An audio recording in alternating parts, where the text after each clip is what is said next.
Biggest myth about hospital management student. Myth number 1, যে doctor ছাড়া hospital বা নার্সিংহোমে কারো কোনো ভ্যালু নেই। মিথ নাম্বার 2, এটি একটি desk job. Hospital management actually desk job. এটা সবাইকেই হয়তো বলতে শুনেছ। মিথ নাম্বার 3, এই হসপিটাল ম্যানেজমেন্ট কোর্স বা বিবিএ ইন এইচএম, এমএইচএ বা এমবিএ ইন এইচএম, এই সমস্ত কোর্সগুলো সবাই ব্যাকআপ অপশানে করে। মিথ নাম্বার 4, এই কোর্স করলে নাকি কোনো রকম গভর্নমেন্ট জবের জন্য সুযোগ পাওয়া যায় না। তো এই সমস্ত মিথগুলো তোমরা হয়তো শুনেছ। কারা কারা এই সমস্ত মিথগুলো শুনেছো সেগুলো তারা কমেন্ট করো।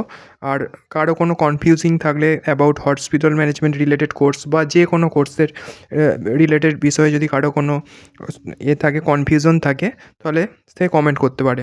আর এর পরের নেক্সট ভিডিও কী রিলেটেড হবে বা কোন রিলেটেড কেরিয়ার নিয়ে আমি কথা বলবো, তো সেটা তোমরা কমেন্ট করো।